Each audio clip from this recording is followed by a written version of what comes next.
Good morning, everyone. I think I'm live.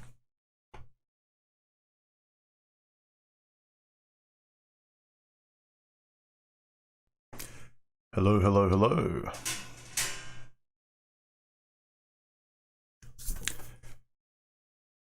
Coming to you from a Sunday morning here in Melbourne, Australia. As usual, talking hopefully about the most recent couple of videos I've done, but you're free to ask me questions about any videos. Keep it civil. We have a few moderators in the chat, so be nice people. So I hope everyone's been doing well. Most of you are probably still on Saturday this morning. A few of us are in the future. Yeah, I've been ruminating recently on the last few videos about I suppose it's natural as you get older, time's short, make the most of things. If you're not happy with the way you've been doing things thus far, change something up. You know, Einstein's definition of insanity and so on and so forth. And I've been having a few conversations with friends online on Discord, where often the topic is how risk management, avoiding risks or avoiding friction or any challenge, any conflict, any calculated one, anything that they know they should do. It's kind of like you start to think, what's going to be next? Guys not wanting to play sport or go to the gym because there's discomfort there. Because when you look at it, there's a lot in life that you'd rather not do. You'd rather just sort of lay motionless on the couch. It's far easier and far more enjoyable to sleep in, lie in bed, eat, not move, not get up, not have to walk, you know, press a button for everything, make your life more convenient, but then we get unhappier. So it's sort of circulating around that topic. A lot of new faces in the chat. Nice to see. We've got about 66 people on at the moment, or 99 concurrent viewers. I don't know what the difference is. I think concurrent viewers means like each viewer that's been on the stream thus far, whether or not they're actually on here at the moment. Anyway, if you'd like to ask a question, remember to put a whole bunch of emojis before your question here in the chat, just so that I can see them visually. Otherwise, I'll assume you guys are just chatting amongst yourselves or just talking, which is fine.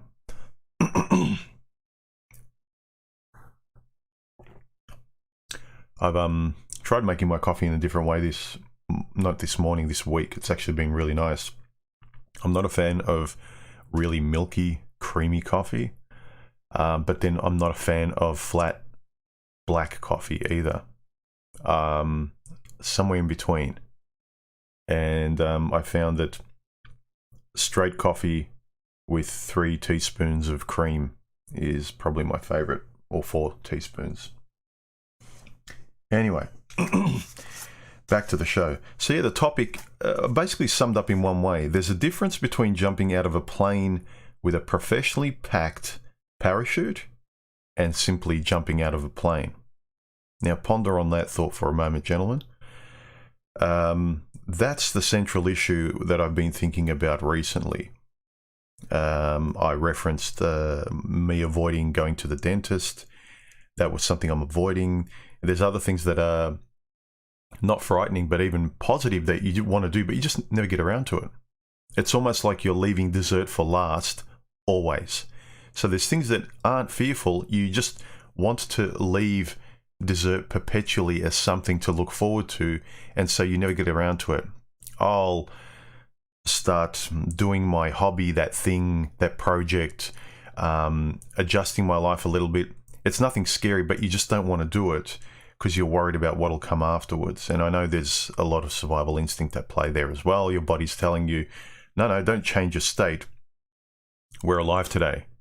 And we did the same thing yesterday. So let's keep doing nothing, which is the same thing perpetually. Don't change your state. That's risky because you don't know whether you'll survive if you change the state, which is ridiculous with most of stuff in life. But yeah, jumping out of a plane with a parachute, or not jumping out of or jumping out of a plane without a parachute. That's the difference, because there's so many guys that they'll rebut with, well, say for instance in the cliche male or female dynamic, when you get with a woman, she could automatically have the police knocking on your door the next day saying that you did something egregious, and off you go to prison. Okay, that's an extreme example.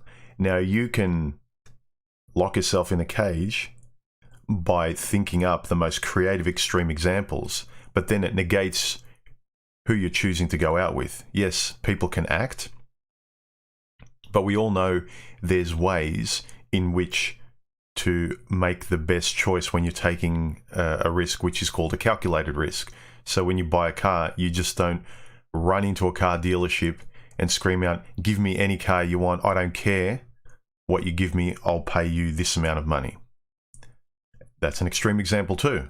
You know, you guys might be saying, well, you're being silly there. Well, in a lot of cases, so are guys when they say, well, any girl that you get with, the police will come knocking the next day, or she'll take everything from you, she'll destroy you, blah, blah, blah. It's a kind of lack of agency, not only in that respect with male and female relations, it's the lack of agency that starts to creep in as a default, and then guys don't start doing things for themselves. So even if you get rid of the female part in the dynamic, soon guys will just be sitting inert, not wanting to get up and do their hobby or see friends or move forward to enjoy aspects of their lives. So action. I know there's procrastination, but you know, action's a really big thing. And even risky action. And also, guys, don't think, you know, action just means, oh, well, you're going to fall off a cliff as soon as you take that step. Good luck, human. I'm not talking about that. And most of you know I'm not talking about that. Your biases are clutching for safety. Your survival mechanism is like clutching but what about if this happens? Yeah, what if a meteor hits? How extreme is your what if? Again, like, would I get in my car? I can cite, well, there's X amount of fatalities on the road every day. It's much safer not to get in my car. What's your rational, you know, objectively mature assessment of like how much risk you'll take compared to what you'll get out of life when you just take tiny calculated risks? I mean, not talking to another human being because of the what if extreme, I don't agree with it. Anyway, let me see with some of the questions if there are any. A. Nell said, Kevin Samuels suggests that if men choose to date single mums, they need to interview the father of the child to figure out her behaviours in the past relationship. Do you agree with this?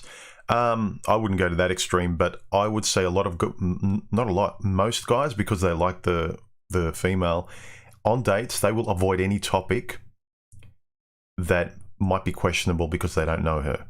They think that anything is offensive if it's interrogating her in a fun way.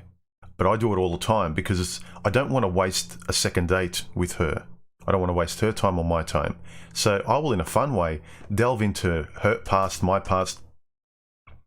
I'll throw the first card on the table and say, well, whenever they ask me questions, I'll always lean it towards my past, my experience, who I am, what I think. And it's all centered around relationships because that's the reason why we're there. I don't want to talk about the weather and food. Yeah, you touch on it. But idle chit-chat about nothing that's safe, for me, it can be anywhere between 5 to 20% of the conversation. And it's fun, but, okay, maybe it's more when I think about it. But it's no more than 40 or 50%. Because I want to intersperse, especially in the first interview, it's It's not a job interview, but the same mechanisms occur where you're there for the first time to get a very central grade on their foundations. Once you get a central grade on that and a stability, and you can sort of kind of see it, then you can sort of loosen up and talk about things around it, but always circle back. You want to get a clear representation of who this person is. You don't want them staying a fiction in your head, and them a fiction, and you a fiction to them in their head, and you just keep going out on dates and falling in love with expectations and fictions while you both avoid important questions. Talk about everything that is important to couples, and especially values and lifestyles and everything. Interviewing the father of the child, if you have to go that far, man, I'd suggest also you're not paying attention. And if you have to go that far, you know there's something wrong. You can feel something. She's either not telling you, and I would keep my distance or not see her anymore. Yeah, sure, if you can, if there's an easy way, especially if she's a single mum and the father drops off or picks up the kids every now and then, you could casually kind of like, oh no, I'll come with you when you drop your kids off, or when they get picked up. It's cool, doesn't bother me. And then you can say hello and whatever. But why would you want to get involved in that life? Again, why would you want to get involved with a single mum with a lot of kids? Some guys don't mind, especially some guys who maybe don't want their own infants, and they'd rather have kids who are more grown, similar to people who will adopt dogs from shelters that are not very young. They've passed that young process that a lot of people don't want to go through. I don't know, but yeah, it's sensible what Kevin Samuel says, but I'm more of the ilk where you do things in your, this is my relationship, my world, and I need to trust my senses.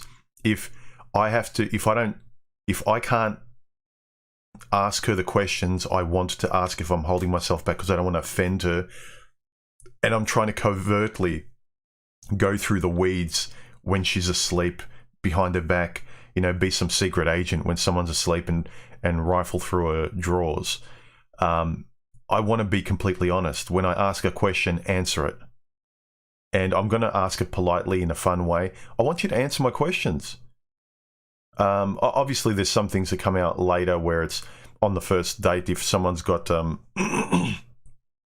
really painful things in their past or whatever, obviously they're not going to tell you straight away. But the very important things, especially anything you want to ask, if they're reticent to answer it and you think they're kind of casual questions like, so, and if you get onto relationships, which you should, because that's why you're there. You're not there about the weather or the food. You ask, so, I don't know, what's been your problem with men thus far? Like, keep it light. Like, why'd you break up? Why'd you break up with your last ex? Or you're talking about things and you go, oh yeah, men and women, I know. Me, I've never liked blah, blah, blah. What about you? Just kind of keep it light, but get a sense of her. Find out who she is in relationships. Find out who she wants from a guy, i.e. potentially you. Anyway, Aplexity says, any word on your friend who wanted to get married? No, think he's still wanting to do it, but is still worried, not sure. I don't think he wants to do it, but I think he loves her so much that he doesn't want her to leave as well. So there's that too. So it's not a good position he's in. And look, I've been around her more and more.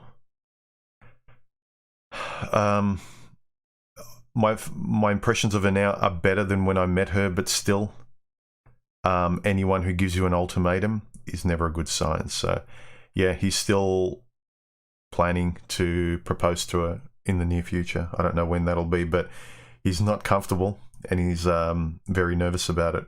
I mean, he's like me. He's been relatively independent, had girlfriends, serious relationships, lived with females, but he's never taken that larger step. Neither have I. And I can understand his reticence. He's been this way for 50 years, man. So, And really, if he wants to get married, it really should be his decision. He already knows she wants to. She should let him catch up when it's time. And he's told her that, but she just doesn't want to wait around anymore. I know. I'd say, well, if you don't want to wait around, there's the door. If this isn't good enough, there's the door. And he agrees too, but, as often happens, they'll nod, and then, yeah, but. And he's got his own reasons. And look, there are his own reasons. I wish him well. He's my friend. May work out. Again, am I being overly defensive and protective as like a best friend? Like I said, how would you talk to your own brother, your own friend? Am I being overly defensive? Perhaps, but I can see a few red flags too. If I was in his position, the way he's feeling, I would not do it. I don't care. Because I see there's just, I've got too little time left in my life to roll the dice on someone who's threatening to leave me if I don't do what they say. And if I do it, they're pinky promising, oh, everything will be great. I promise I'll be sunshine and rainbows after this, but just lock this in for me, and then your life will be 10 times better. Really? Can I trust you?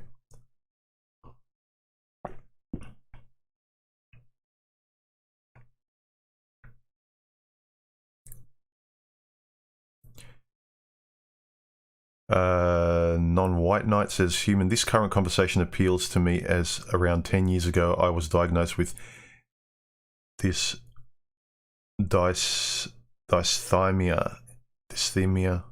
and having APD, avoidant personality disorder. I've always thought I've got a big avoidant personality. I used to have much more before. When it came to relationships, because again, I didn't want her to leave, so anything that would kind of cause an argument or cause friction could potentially offend her.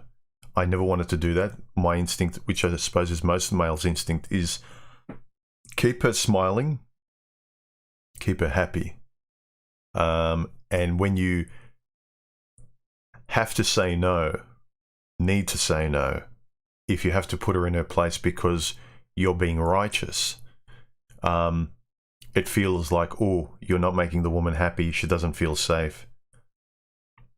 And you think, well, this is a bit of a risk. Happiness, cool. She'll probably stay. I know that. That's a guarantee. Ooh, not happiness. She's not happy with what I said, what I did, what I demanded. There's a potential for her to leave. So, yeah. Am I in focus?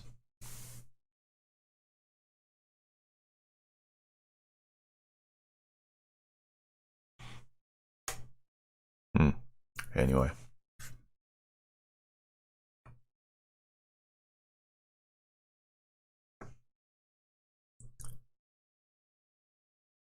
Yeah, hit the like button, guys. Do me a favor if you like this conversation, or you like my videos, hit the like button, subscribe if you haven't, it's free. Help the channel out. My sub count has frozen in the last 2 months. Go figure.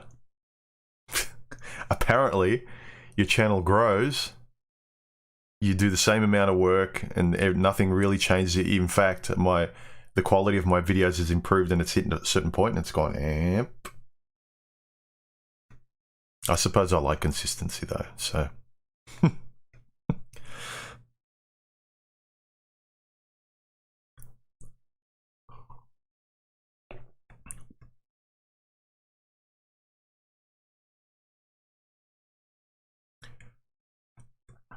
The Artful Codger, thank you very much for your super chat donation. I appreciate it, man. Brad, thank you very much for your super chat donation. I appreciate it.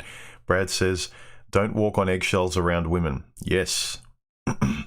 In fact, I don't know if it was you, Brad. It might be your comment about eggshells. It's on one of my the comments I'm going to read today on that very topic. And that's probably a good a segue as any to start on a few comments from the last couple of videos. Bazza says, relating to my video, why freedom isn't enough without a mirror. He said, freedom is never running away or avoiding. Yes, This is the thing. Freedom might be cutting yourself away from a bad relationship, but that doesn't mean that, oh, well, if I just do this with everything in life now, I just avoid everything, that's what freedom is. You start to get the sense of this pattern of cutting away and walking away and running away and avoiding, this is freedom. No. You needed to get something off your back to now be free to go towards something. So don't forget the initial freedom severing of that cord, or getting out of Shawshank. That's freedom, but now it's going towards something. It's not running away anymore. The initial point is getting away, going to a place where you are free to do something. The doing part is very important, gentlemen. Don't define freedom as the mechanism in which you were able to get free in the first step, as in cut your chains. Not always. Most of the time it's about the opposite, going towards something, not resisting.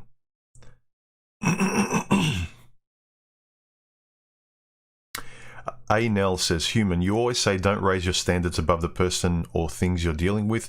What do you exactly mean by that? Can you elaborate? I thought it was kind of self-evident. Basically, you've got people that say, these are my standards. Let me put my face back. Actually, I don't like this filter. Sorry, guys. I am going to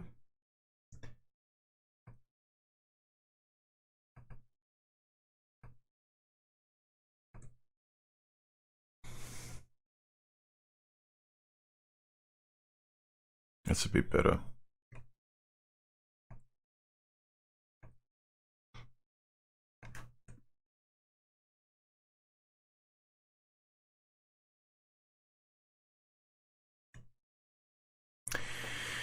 Okay. All right. Okay, back to don't raise your standards above the person or things you're dealing with, particularly people though. Things are easier to deal with. You can take them or leave them. People are moving targets. People are always morphing into other things. You have to keep an eye on them all the time. So by what I mean by that is someone will say, okay, I define myself as this person. I'm always nice. But then if someone treats you badly, don't be nice to them continually when you find out they don't reciprocate. So you might always be a certain type of person. This is your standards. But then if you see a person is abusing those standards, don't continue to give. When you recognize they're not going to reciprocate, they're not a person worthy of what you're giving, then stop. There are a lot of guys that my standard is I'm always chivalrous. I'm always a nice guy. So even if we break up or she's a typical modern woman, I can always walk away saying, well, I gave and gave and gave and gave, and everyone I tell the story to, they can say, well, you're a nice guy. Yeah, she wasn't much at all. She wasn't a good person. But she doesn't care. She keeps using people in life, and you keep getting used. You keep being a doormat. So I'm saying don't raise your standards above the people you're dealing with. So there's nothing wrong with, you can give the first step, or in a cliched way, you buy a coffee, you take them out. But if you're paying all the time, you notice it's one-sided, stop. Don't raise it above them. If you're always going to visit someone and they never come to visit you, stop visiting them. If you always call, they don't call. Again, you don't want to play tit for tat, but when you see it's very one-sided where they're really lazily using you and they don't really value you to the degree that you value them, or they're not giving as much. And especially if you ask and you're saying, hey, when are you going to come over to my place? Or when are you going? And they're like, it's too far, it's too much, it's too, like, they don't want to, but they're happy to, and they're used to you doing it. And you know that the relationship, the only way it keeps going is if you keep giving 80 to 95% in their direction, and they just give you 5% back or nothing. That's what I mean. Don't raise your standards above the people you're dealing with. Initially, fine. Keep your standards, operate that way if you don't quite know where the relationship stands. But once you get a very quick sense of where it is, don't keep giving more than they do. Unless you're fine with it, but consciously though.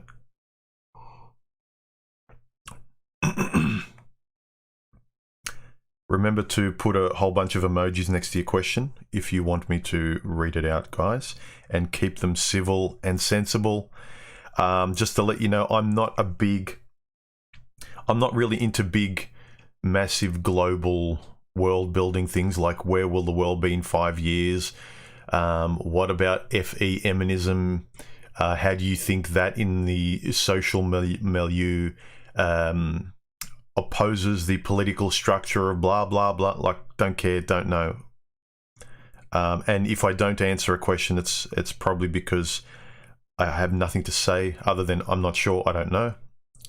So, but make sure you put a whole bunch of emojis.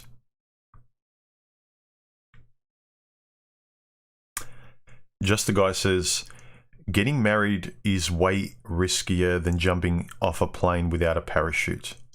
No, it's not. Come on, be realistic. I know you might be being glib and funny. I know what you're saying. It's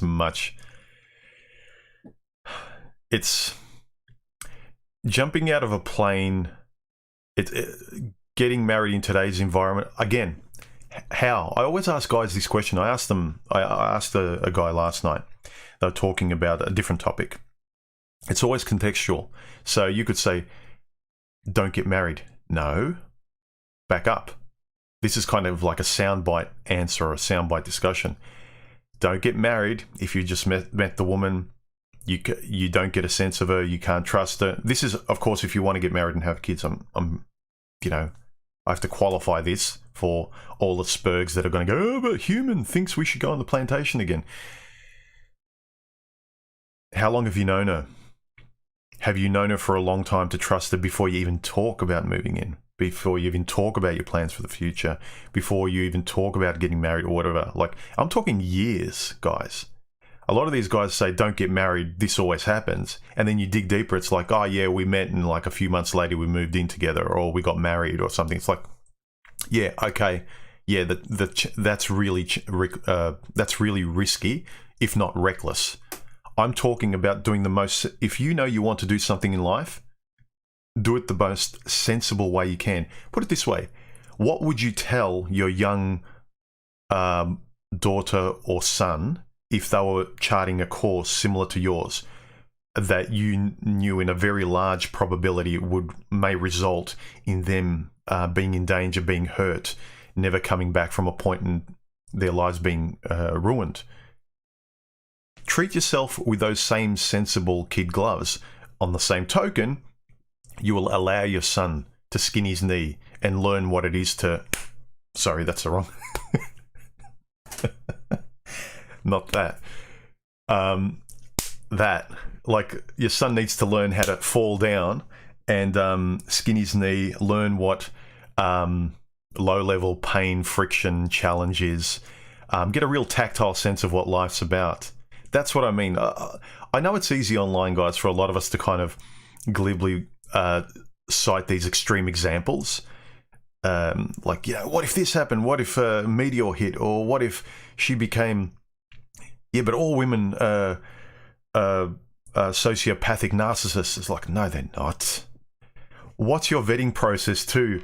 It's kind of like guys going like this, and they don't want to ask any questions. And of course, the probability is what you're going to get. I mean, I've been there in the past as well. And it's only when I started doing that and speaking and living as much as I can, determined to live by my values that I've written down, that I've talked about, then you're proud of saying yes and no and all that kind of stuff. Quasimandias, how are you, man? Haven't seen you in a while. Hope you're well. He says, how does a healthy man lose when a woman leaves? Good point. He doesn't. Emotionally, he probably feels like he does lose, but that's proximal biological impulse. The eggs are leaving. Your life is pointless. your purpose is going away. Your purpose is left. What now? What's the point of life? That's, I think, the instinct or the feeling that your biology gives you. But yeah, objectively, your prefrontal, your philosophical side, if you're this way inclined, like we're discussing, yeah. How does a healthy man lose when a woman that is wrong for him, that degrades his life, makes his life worse when she leaves? She doesn't. And a big thing is, thanks for pointing this out, touching on this, Quads, how you speak to yourself. I say it over and over again. Not how you speak to yourself to fool yourself, but very realistically, where you can convince yourself with a glass half full mentality,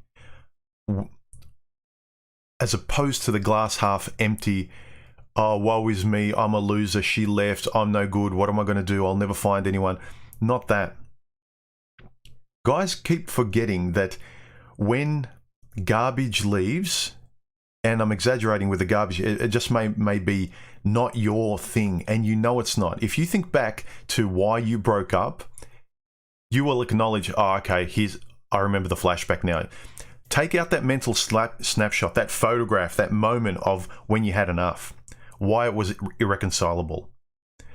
I can recognize if it's something you effed up like you screwed up, you cheated, you did whatever, you treated her badly, and you were drunk, you did whatever, right? That you need to learn and go forward and never do that again. Stop drinking or whatever. Improve your life as a consequence of how awfully you acted.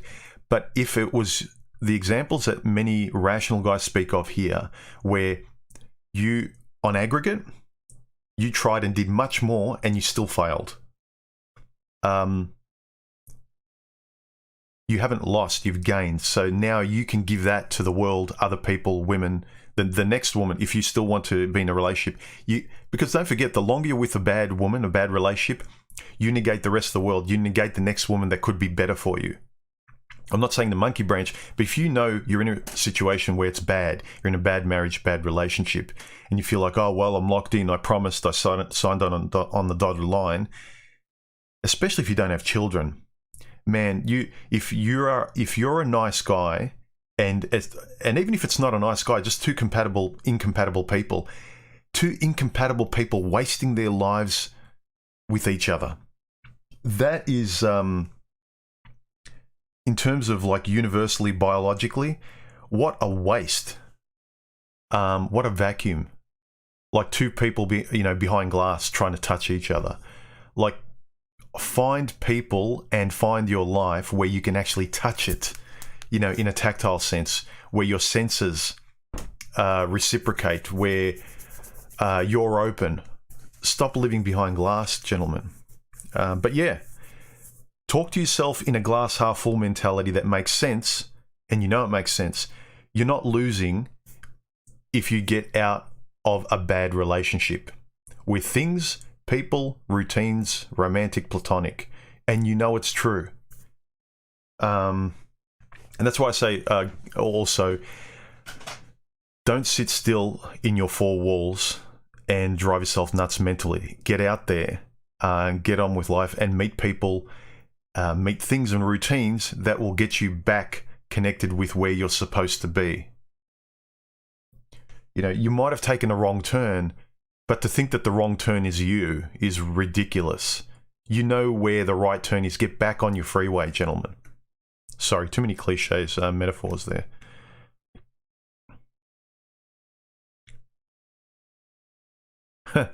Nico said, I just checked and I was unsubscribed. Yeah. Funny that. A lot of people have been unsubscribed lately, but I suppose YouTube was gracious enough to tell me a few weeks ago that a few of my sub counts are going to drop because they're cleaning out the ghost accounts, the accounts that aren't real. Surprisingly, there are a lot of real people that are messaging me saying, like, why have I been unsubscribed? Grow Coffee, you ever get your 100k play button? No, I don't think I will. My channel won't get that kind of thing. Boffin to Quasimandias's question. He says, it depends on how much she can carry.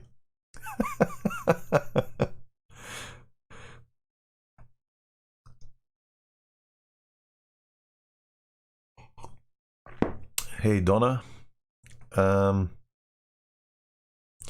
Non-white knight. I'm surprised to see some actual women in this chat.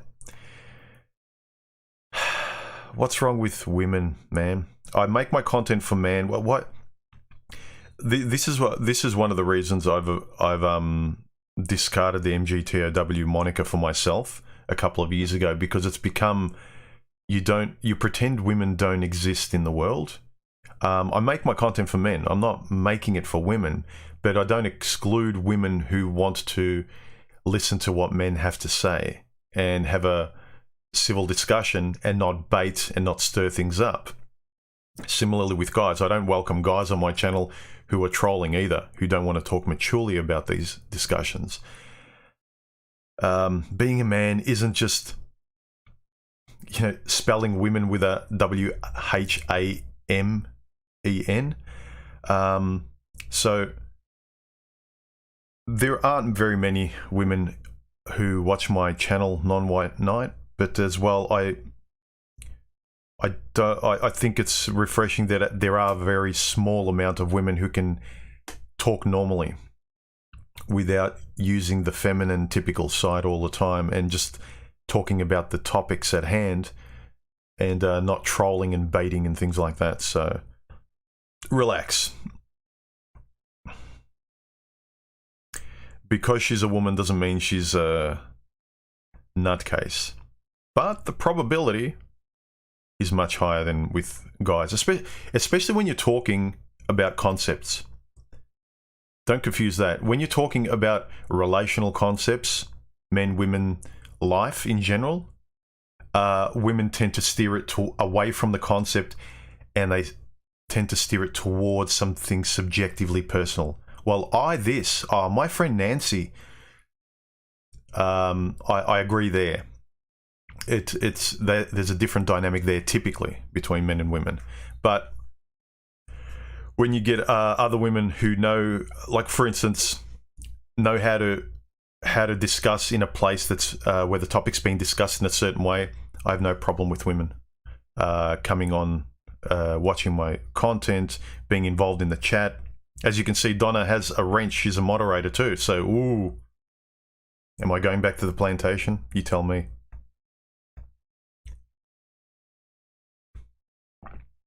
MGTOW Biologic says, I just picked bad 17 times. The next rabbit porcupine I commit to might be the one.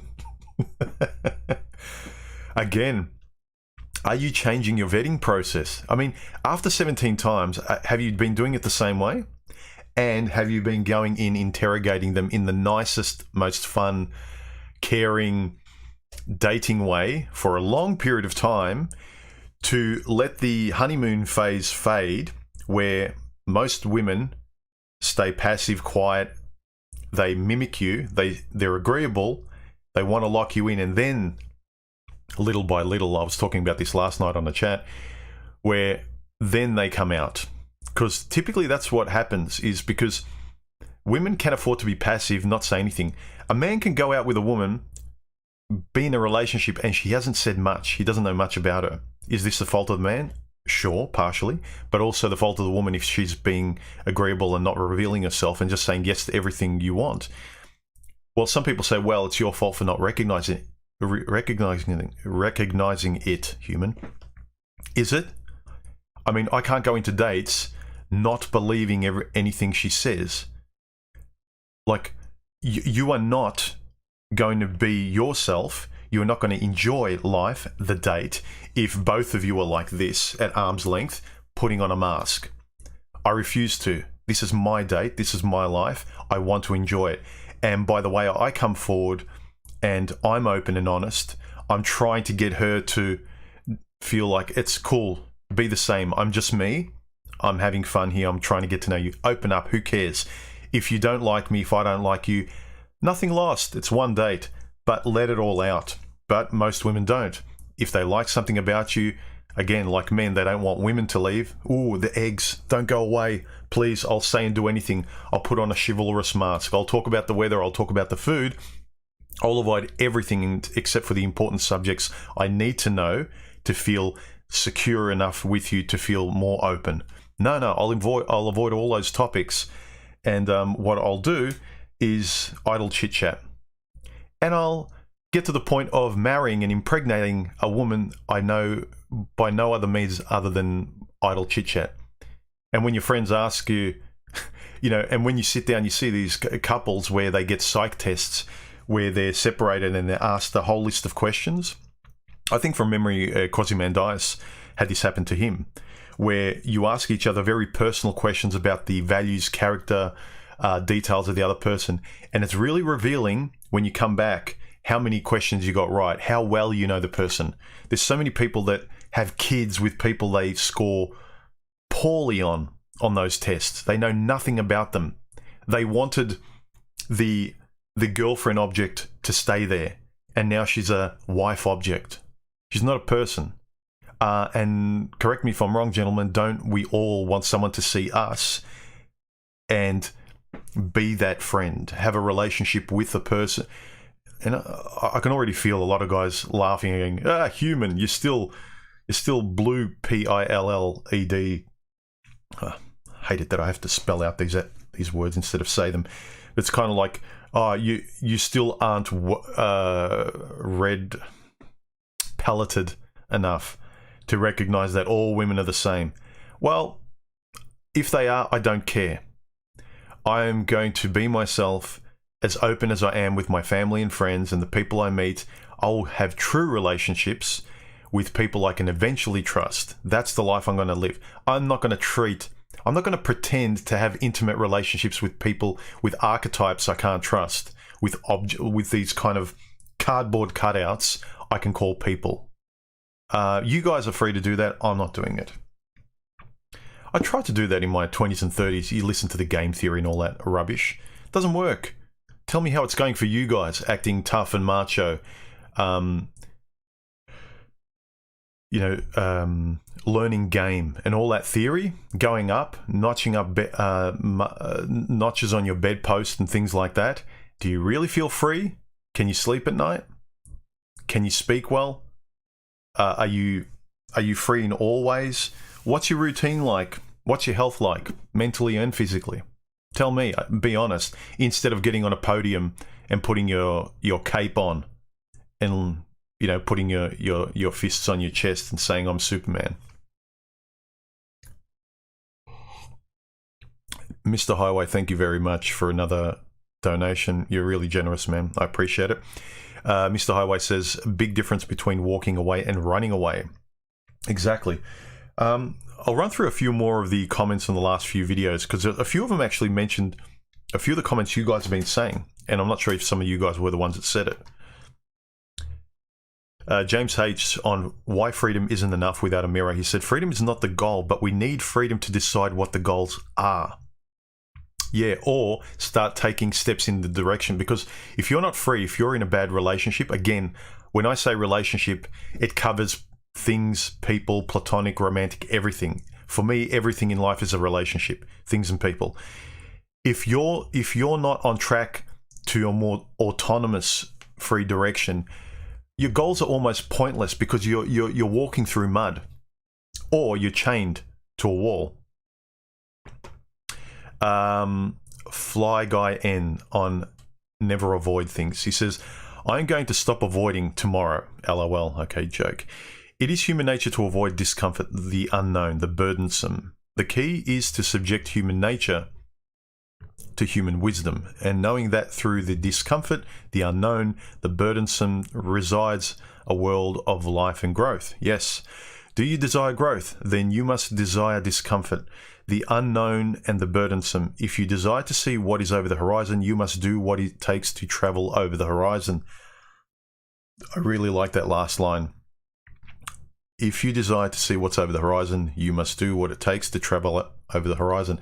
A lot of guys want what's over the horizon, and they want someone to teleport them there. Not going to happen.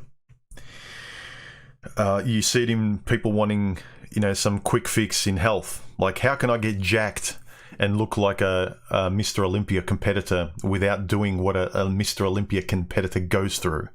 The discomfort, the pain, the challenges, the discipline, the lifestyle, everything. No, as often it's the basics. You got to do what needs to be done. It's a Beautiful War on my video, Never Avoid Things, says, an old bromide I have been living with is anything you turn your back on will grow and become worse. Yes, and will follow you and grow bigger. Having a ghost follow you around is not a good feeling, gentlemen.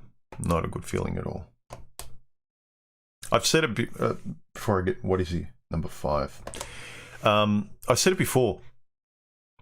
Oh, now I forgot the point. Let's get back to number 5. Brad said on my video, Modern Women Aren't Fun to Be With, he goes, this is the eggshell things that someone mentioned earlier. He said, it was you, Brad. He said, they've spread eggshells everywhere, this is women, and they've listened for the slightest crunch, and they wonder why we don't go near them surrounded by their eggshells with that angry look on their face. Yes. Shock markets on why women can't count on other women now that men are gone. He says, I've been trying over the years to explain the different aspects of what you were saying to my daughter. She once asked me, why doesn't mum like me? Try explaining that to a 5-year-old. Yeah. Again, if you're going to marry, wait long enough to discern her character. Is this the kind of mother I want for my child? Because this is the kind of mother my child is going to be stuck with. Ugh. I feel for you, man. David J. on Never Avoid Things, he says, one of my favorite quotes from Stephen Covey states that the one thing you're afraid to do is the next thing you need to do. I like that. The thing you're afraid to do is the next thing that you need to do. Face your fears. That's what I remember. I said it before. Easiest way to get rid of fear, gentlemen. Irrational fear I'm talking about, where you know it's just like a irrational fear that you've got about something or something, whether it's to say something to your girlfriend, or to change your life, to leave the job, to take that step forward, to start a disciplined routine that will improve your health, whatever it might be. To sort of walk towards that goal that you just know will make your life happier. You know, but you keep resisting it and finding every excuse not to do it. The way to get rid of fear is way to get rid of irrational fear, again, it's the notion of jumping out of a plane with a professionally packed parachute that you trust, as opposed to just jumping out of the plane with nothing, is when you feel the fear, the irrational fear, turn around, face it, masochistically turn around and let it destroy you. Let it try. Turn around and say, destroy me. K-I-L-L, me. And in an instant, it disappears because there's nothing there, gentlemen. Face your fears, turn around, let it destroy you, and you've won. Always with irrational fear, where you know it's irrational. Turn around, let the fear try and destroy you, and it's gone because it's not there. It disappears. You've won. It's counterintuitive, but it works almost every time. That's what I was going to say. Last quote, Jay Wickman. What is worse relating to my video? What is worse, trying and failing or never trying at all? This was my last video. He said, received wisdom is all a priori assumption. Actual wisdom comes from experience. You'll be a richer person for it. Exactly. All right, back to the questions. Jennifer asks, Human, historically speaking, when attempting to develop new intimate relationships, did you try to build a genuine friendship first, or was your focus mainly on sex first, friendship later? No, always friendship. I go on dates looking to meet a friend. I'm excited to meet a friend, which is why I think I've never been nervous on dates. I actually don't trust a woman until the honeymoon period's over, and I don't actually even care. So I think I've always naturally short-circuited the biological impulse to, let me get it right, do that, not that. Because I've never wanted children. So I always go excited to meet a friend, a person. And so as a result, I let all of me out. I want them to see the potential friend in me. Like, hey, here's me in all my crazy beliefs and my verbal diarrhea. I don't hold back. So the trick is over time becoming very finely attuned to when someone else is holding back. To being finely attuned, like I said before, when I was younger, I come away from dates saying, "Oh, I had a great time there. She's a really great person." No, you had a great time with yourself, human. A lot of times, because men are expected to ask and talk and approach, she can sit there passively, and a lot of men just find themselves in a relationship with a passive person where they haven't actually even scratched the surface of a personality.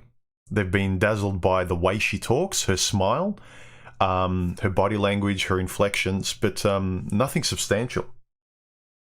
Try asking that man a few solid, deep questions about her values and virtues, what kind of person she is, and he won't know much at all. And he won't want to ask, because, like, I'm not going to let this girl get away. She's great. I love being around her. I love her energy. It might just be, she might just be mirroring you, reflecting you. You might be really comfortable around yourself. But yeah, I'm always looking for a friendship. Look, a lot of these guys who kind of say, "Oh, you can't have a friendship with a woman. Women are all this. They're only good for one thing." Well, yeah, okay. With that attitude, you're going to keep getting what you expect. If all women are to you, or if all you require, this is a better way of putting it, I require much more than just sex from a woman. She doesn't need to be a rocket scientist, but sex is a given. We all have that plumbing. Who cares? It's like, as Patrice O'Neill once said, it's like going to a car dealership and they sell you the car and you say, well, "Okay, tell me about the car." "Oh, it's got wheels." It's like, yeah, okay, I know. Sex between a man and a woman is like wheels on a car. Duh, I know. Let me find the car with all the bits and pieces that match what I need, match the criteria. So for me, it's all about a person I enjoy spending time with, a personality, values, the same moral philosophy. Basically, there's no flags that pop up that tell me, "Ooh, that's going to be a problem. I know that's going to. How do I avoid that? Let me just overlook it." No, I'm not overlooking anything. It doesn't need to be perfect, but I have to voice everything, and conversationally, everything has to come out in the open so we can talk about it. You get older. It's just like, I'm too old to roll the dice. I'm not rolling the dice anymore. Yeah, Donna said it well. 228 watching and only 105 likes. It's free to hit the like button. Yeah, you're free to hit the like button, people. That coffee was good.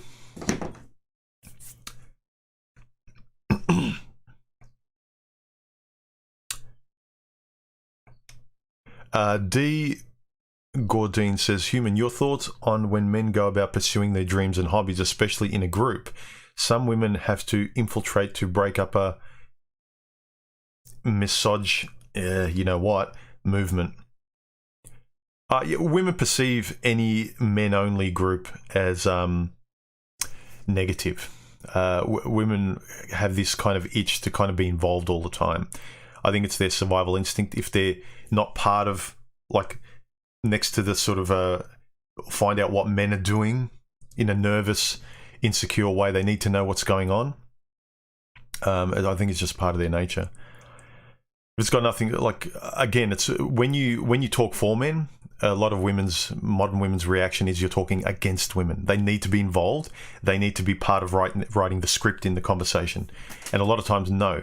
If men are discussing something that, it's like if you're in a group of people, men or women, and it's personal, and say you're a woman in a group of other women, and you're discussing something personal, and one of your female friends comes in that you'd rather she not be there. It's like, "Can you give us a minute? We're talking about something really personal. We'll be with you in a sec." It's that kind of thing. When men are discussing something, sometimes they don't want other men involved if it's very personal. If it's something very much about men that's important, say it's like last night. I was talking to a guy where I was very, very deep and open and personal about his struggles as a man with his feelings towards women. He was very fragile in a sense that he wanted to talk to other guys, but not another woman. So if a woman came into that discussion, he would have closed up.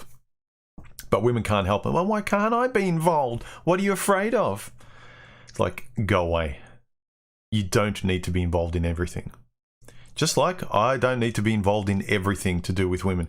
Most guys don't give a crap about when women are in their little hen circles. We don't need to be involved.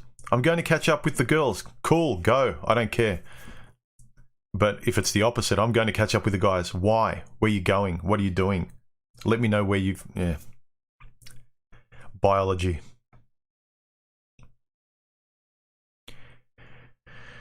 Women need to feel safe. And a lot of times the nagging from a woman is her primal instinct trying to feel safe by nagging you. Missile Launch says, would you say it's sensible to hold out for a woman that truly holds herself to a male-like standard of accountability? Yeah, I would go one further and to say it's not even a male-like standard of accountability. It's just someone who holds themselves to a standard of accountability. Do you feel good or comfortable with someone? Can you actually articulate and see that it's because they're accountable as a person, not accountable as a male? Look at values. Like, while there is a lot of male-female dynamics that, you know, that men and women deal with and have friction with, look at it more as character attributes. It doesn't matter if it's a man or a woman. Do they have character attributes you feel comfortable with, you can trust, so on and so forth? Dissociating yourself into male and female all the time, where what you're trying to do is be personal. Like, I'm not trying to find a woman, I'm trying to find a particular individual that is a woman. So when we conveniently go, well, I'm going to construct my ethics around women, then you're depersonalizing what you want. You want personal, and you're trying to do it depersonally, if that makes sense. Keep it proximal, because that's what you want. And then you have a responsibility to know what you're looking for, know what you want, and know what to demand of another person. Otherwise, go find someone else, and you're not for me. Cyrus, thank you very much for the super chat donation. I appreciate it. His comment is, I love your philosophical perspective for the relationship we have with ourselves, others, and women. Thank you very much. I appreciate it, man. Thanks for watching. Hit the like and subscribe button, guys. Doesn't cost you a thing, but thank you to all you guys who have super chatted. I'll read all your comments who super chat. It'd be rude of me not to if you donate, but everything is... otherwise, I don't charge. Everything on my channel is free, so give us a like and subscribe if you like the content. Robert R says, after 2 marriages and 2 living long-term relationships, living together and marriage is no longer part of my relationship equation. When it ends, I don't have to move, divide property and effects. Yep, good for you. I mean, if you've tried and tried and tried, and then you say, like, I don't have any more fuel in that tank, and then all you get is women in society saying, well, shame, shame, shame, try again. It just happened twice. Not all women are like that.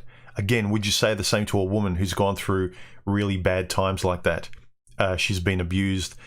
She's had 2 miscarriages. She's had really traumatic stuff. And women will go, well, that's different.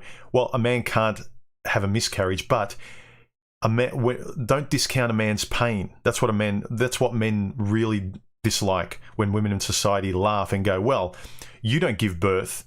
That obviously we're higher than you in that aspect, so any pain you have can't compare to us, so our standards are all that matter in pain. Yours are nothing. You can take it. You're a man. You're tough. Like, I can't stand that. It's like, for a man, our heartbreak in losing someone we care about, having our children taken away from us, having the betrayal of it used to be all about love, and now it's all about assets, and your partner's laughing at you, and now she's dating someone else, living in the house you used to live in, and they're sleeping in your bed, and you can't see your children. Your children get to see her new boyfriends over and over again, much more than you do. Strangers get to see your kids more than you do. Don't tell me that his pain is nothing like yours because you go through childbirth. And don't give me the pain of childbirth as well. Women all as well, childbirth is the most painful thing, so we win in terms of pain. No, you don't.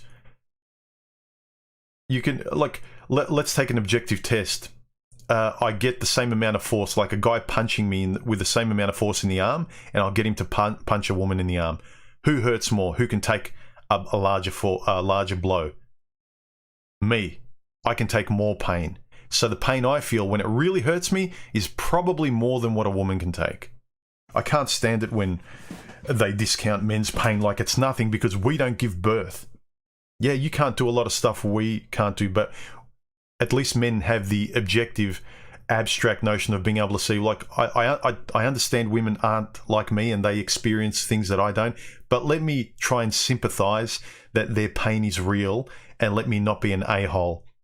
But apparently for women, no. We're a joke because our pain's nothing. Grow up, man up. That was nothing.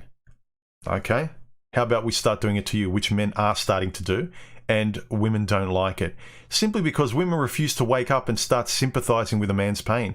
I'm not saying you're supposed to love a weak man, but when a man's being honest and saying, like, I want to see my kids, my heart was broken,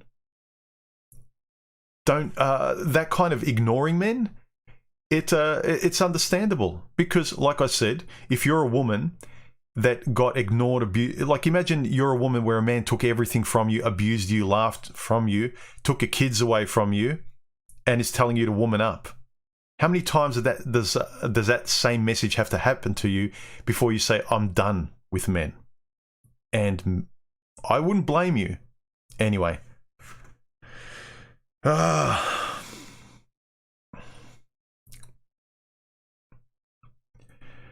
Falcon Vaughn, I'm only 28, but I'm quite convinced that I want to be a MGTOW monk, but I still want to have kids. What's your thoughts on adoption? Yeah, look, on average, the stats I've read and what I've seen and heard from professionals in psychology and adoption spheres is that if you're going to be a single parent, single fathers are much better than single mothers in terms of structure, but it's always better to have two parents raising a child. Much better. This is the hard thing today. I would much more. I will always side with a two-parent household for children. If you're the kind of person that wants to have kids. There you go. There are my thoughts. Game Ever says, "What do you think about couples who marry but live in their own place?" It's rare. Only I meet a couple who do that. It got me thinking if it makes sense and more benefit. Yeah. I can't tell anyone how to live. Whatever works for you, but you should have an open and honest conversation, regardless of how you want to structure your life, whether it's on your own or with someone else. Honesty. Don't avoid what you want to say. If you're with a woman and she's pulling you to her direction of what life should be and how the relationship, don't. If it's really something you don't want to do, voice your opinions. Get it out in the open. That way afterwards, if it ends, you have nothing to be sorry about. The worst is when things end and you've kept a lot in. You haven't been open.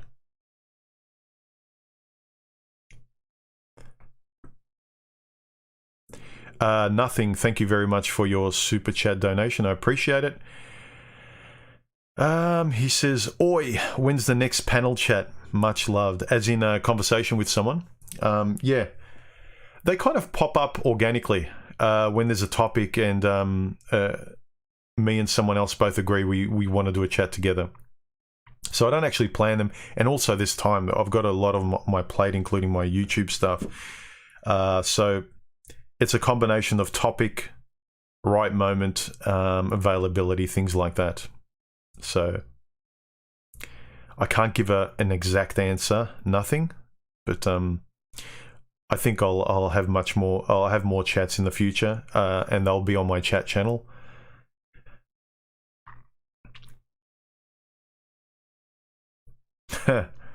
Non-White Knight says the ideal modern relationship for a MGTOW is like a comic book crossover, the occasional team up, but never let a woman into your bat cave.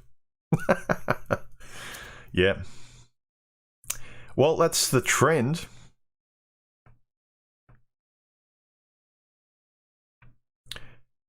Let me see.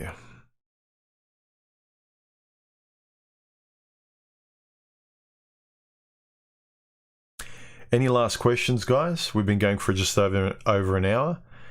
Have I done all the comments? Yes, I have.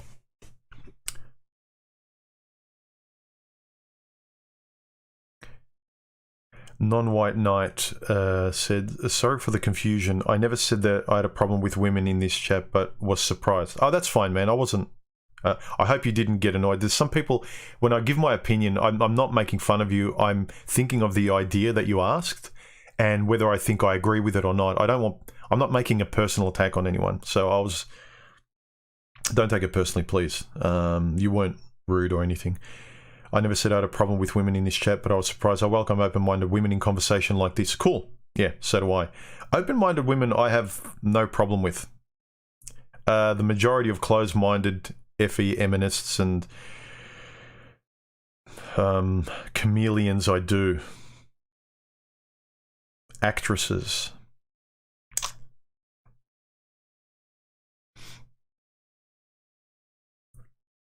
Whoa. Big jump. There, I said it.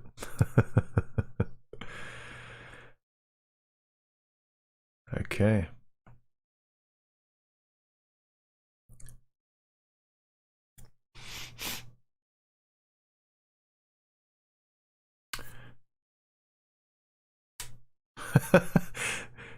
Lat QCD92 says, human still hasn't adopted that bulldog mindset yet. No, I haven't, have I?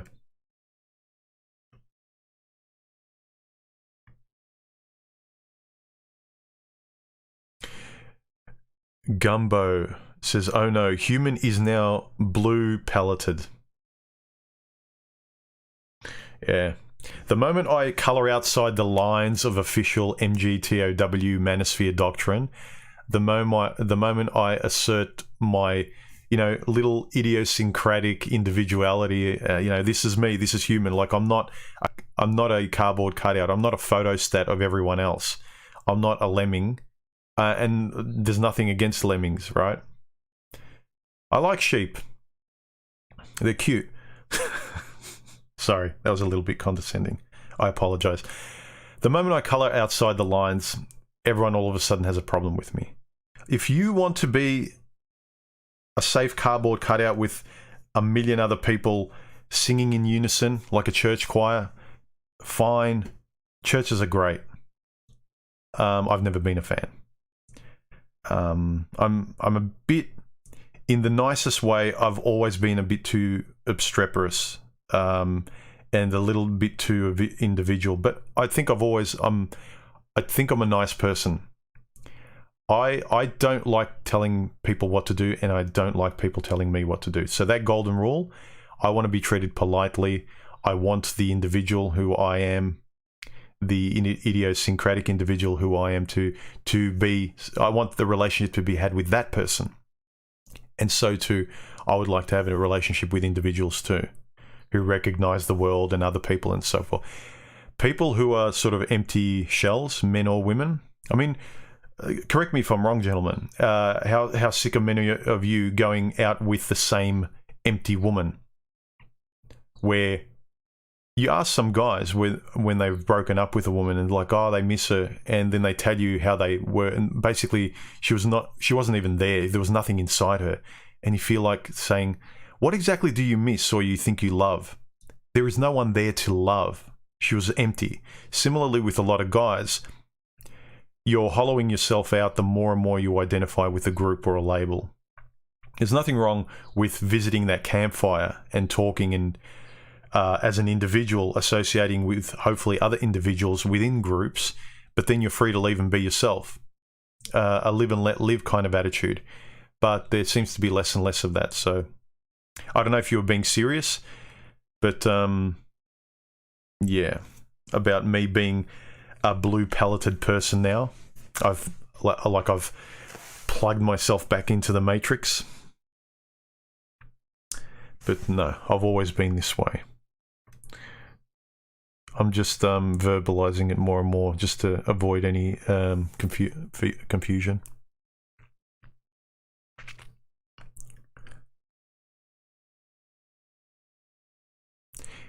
If any, I notice sometimes I get people's messages saying retracted. I wonder if that was by yourselves, the people typing the message, or YouTube did it. Or whether it was someone with a wrench, a moderator. I'm not sure, because I've seen one or two people with message retracted. I'm assuming that means the person that wrote it retracted the message, so let me know.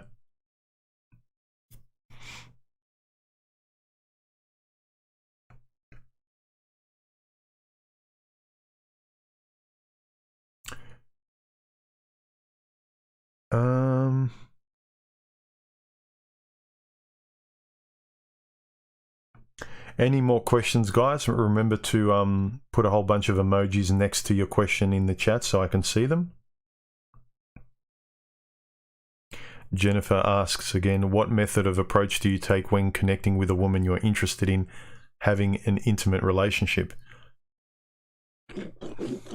Would you like her to recognize, receive your effort, and reciprocate?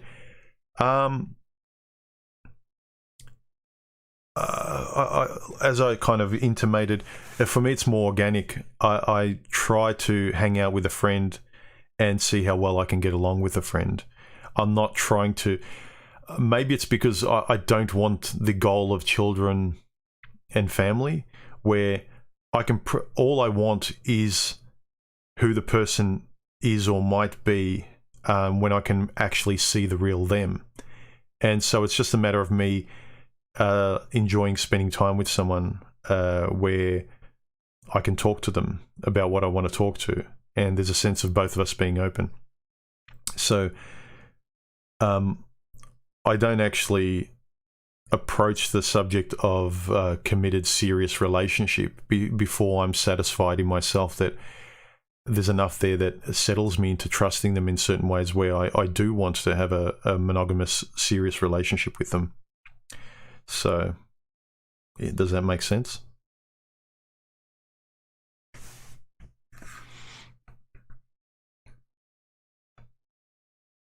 Crummy VCR says, I think the problem of relation dynamics of the modern age are a dynamo powering modern servitude, which is usury because lack of self-worth, in my opinion. But am I wrong? Yeah. A lot of people today want to, their default is to use the other person, stay defensive, get more, and then get out. It's kind of like the way people applaud and reward business. Spend very little, make a lot of profit, sell and get out. It's this kind of in and out, get as much as you can, bail.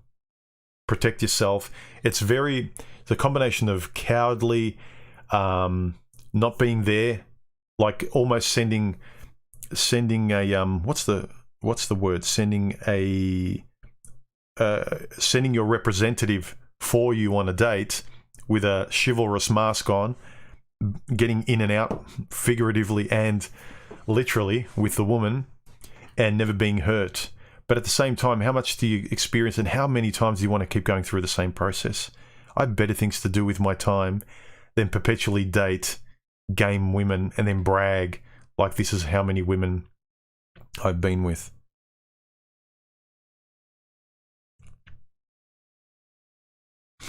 Human inventing his own sign language. Was this, that, and that? Yeah.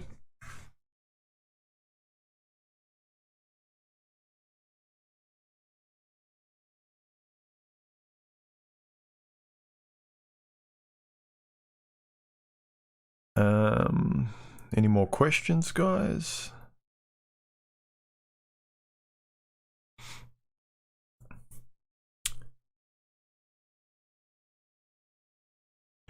Ted1775, human, have you noticed that YouTube is deleting some comments even when those comments do not have curse language? Really? It also, I've noticed that YouTube deletes any words that are problematic. So you can't talk about, say, someone who has thoughts of turning their lights out in life permanently, if you know what I mean.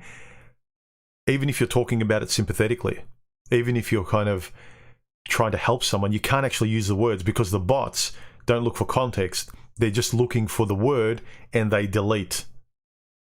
That's really, it's really annoying because you have to hopscotch around important subjects and then you dilute the subjects because you're hopscotching around them. So guys, if your comments get deleted, even if you haven't cursed, that's because of the YouTube bots finding a word they find problematic. Nothing I can do about it.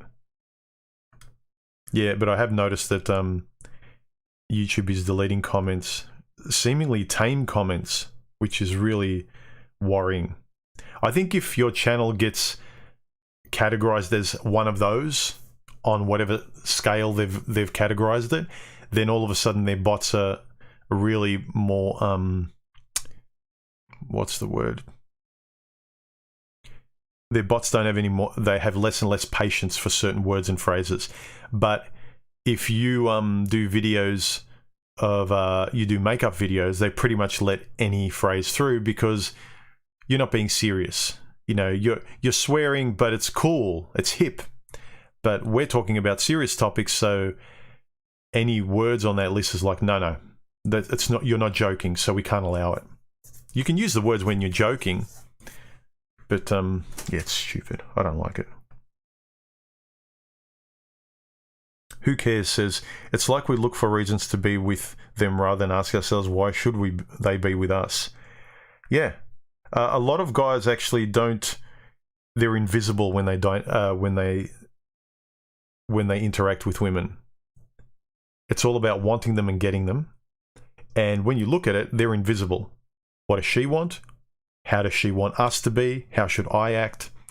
You're figuratively a willing dog on the leash because you love your master, your mistress.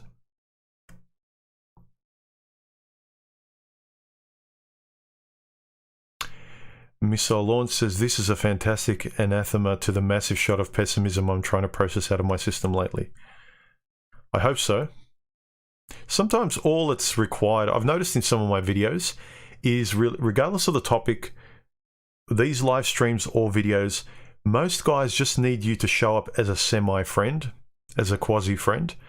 And that's what most of us, there's a lacking in male conversation that just in and of itself would help so many guys, regardless of the topic. Just shooting the breeze over a beer, so to speak. Who cares says they want to feel part of a man's lifestyle, they being women, even if they don't suit it, because if they don't feel involved, they will burn the tribe to feel its warmth. But then they can't be bothered learning. Yeah. Because there's always a plan B. They can always find another man. Unfortunately, guy, that's just the way biology is. Regardless of what a woman's done, she's always got a plan B or finding another man. If a man doesn't take responsibility for his life and his values and his moral philosophy, he's homeless. So it's much more instinctual for a man to be honest and forthright. Because the more he's not, the more chance he's homeless. But a woman, really, she can be the same childish brat and keep lying. Passively lying, putting on a mask. Women put on masks with each other all the time. What's it saying? Women pretend to care about each other, but they don't. Men pretend to hate each other, but they don't. So you see women in their groups, they tell each other, oh, you're amazing, you're wonderful, they're BSing to each other all the time, and they believe it. They're used to the act. Why do you think women, when they get with men, they put at the forefront, I don't want a man who lies. I want a man who's honest. Because her world is dishonesty and manipulation. She wants solid, responsible, grounded honesty coming from you, but she doesn't think she needs to reciprocate. That's the problem. Again, if you're a woman, why should you? Unfortunately, women are hardwired that way, and it's only the rare woman that decides. It's like, you know what? I want my life to be happier, more comfortable, more chilled. That I'm consciously going to live by a better moral code. Donna says, that's why I left the Discord chat months ago. Blokes do need a space totally devoid of females. Yeah. Well, like I've noticed that on my Discord too. Guys, when they're in the chat, there's a lot of very shy, timid, fragile guys who are going through stuff and they want to talk to other guys. And while they don't have a problem with women, as soon as a woman enters a chat, the dynamic changes. That's unfortunate. There's some of us guys that don't care. But unfortunately, some of the guys that really can't open up with another woman there. They've got the instinct of being judged. They feel odd. They can't talk. So that's why men need spaces to talk with each other, just to really be as 100% honest as they can. And some of these guys, even talking with other guys, it's really hard to fish out of them the truth. It takes a while. So as soon as a woman gets in the room, it's like, whoa, the window's shut. It's instinctual. So that's very true, Donna. I'm glad you saw that. A lot of women don't. They just think, oh, what's wrong with you guys? Why can't we be in there? You at least see the dynamic changes as soon as a woman enters the room. I've noticed through writing, guys can be more honest if women are in a chat like this. That's why I say for guys to write themselves and journal, because if you're having voices in your head, sometimes just writing it down like you would text in a comment section, you can be much more honest. But verbally, that human interaction, that sense, it's very, very hard to be as open and honest. So I encourage people to write as much as possible just to know yourself better. Non-white knight. He says, contrary to popular belief, it is possible to be a MGTOW and still have female friends and acquaintances. Yeah, contrary to popular belief, it is possible for me to be whatever version of MGTOW I want to or don't want to be, and have women in my life how I do and don't want them to be in my life. Again, I think the whole point of MGTOW used to be, don't tell me what to do. It's all about knowledge and living a better, more autonomous life as a man. Having as much control, voice, say, and being proud of yourself and living a life that is more in the sunlight and not in the dark. Boffin says, hit the like button. Yes, I agree. Hit the like button, everyone. Like, comment, sub, if you like my content. Give me a thumbs up if you didn't like it too. But just, I think the algorithm likes interaction.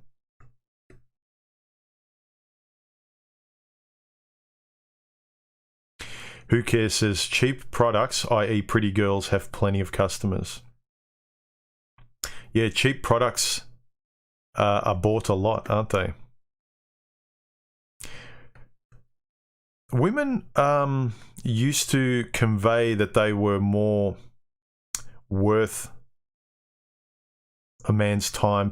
Like, you can't be a product that's cheap and bad quality and expect top dollar to be paid for you.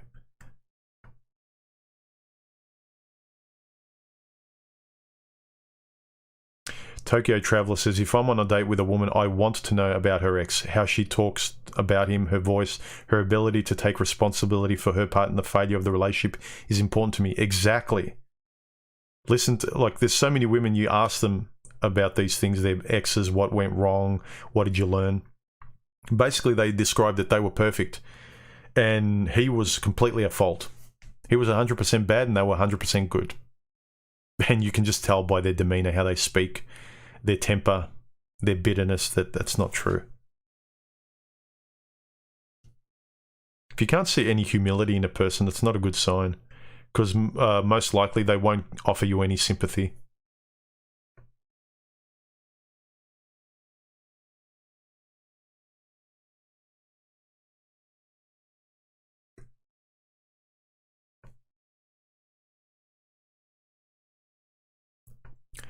Juan says, human beings enjoy sex regardless of gender.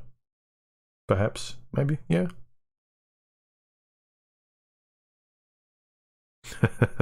Venom Eagle, just grow some ovaries. Yeah, when people say man up, tell women to grow some ovaries.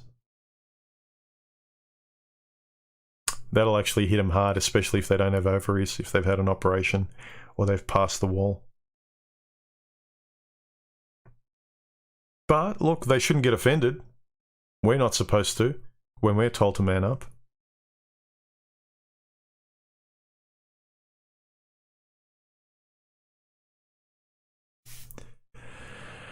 Fortis Highlander says, two parent equals father and mother, just for clarification. My belief, yes. Again, look, biologically, it's been shown that a small percentage of children, from what I've seen, read and heard, of children grow up as homosexual, right? Given that, the chances of your child that you adopt is going to be hetero. What's a hetero kid going to learn from two dads or two mums? And also, what's the kid going to go through at school with narrow-minded children making fun of them? I'm thinking of the kid. So when it comes to children, I'm kind of neutral, if not, like, yeah, I don't have much to say, but I would, for the kid's sake, I'm all for two men, two women, like whatever. Live whatever life you want to live with a consenting adult. But adopting children who are statistically going to be 90-something% hetero, and then you're expecting them to have an easy life, and childhood is already hard enough, the stuff that kids go through. You're burdening them with your life choices as an adult and thinking that the world can change. The world isn't at a point at the moment. Still, it's better than maybe 20 years ago. But maybe in the future, like 10, 20 years or whatever, it'll be easy. But again, what is it going to learn? What's a boy going to learn from two dads if he's innately a hetero guy? And don't give me this, all a kid needs is love. They don't. They learn by patterning themselves over the parents they see. I remember some women I went out with, not some, nearly all of them, when I looked at their personality and then I saw the dynamic between their parents, when I met their parents, how they were, it made a lot of sense the way the woman was. So you are formed largely by environment of your parents. And in terms of how you're going to understand and read the dynamic of, like, if you're hetero, like, what do I learn? How does a man and woman, how are they supposed to relate? I don't think you learn very much at all. Theory only goes so far.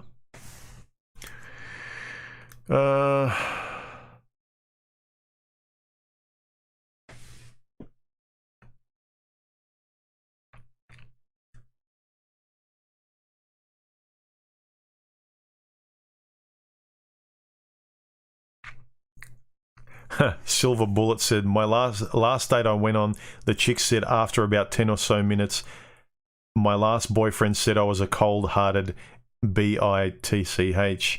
I got up and left. At least she was honest. Hey, you've got to thank women for that. When they do have moments of honesty, but they think they're being cute or cool.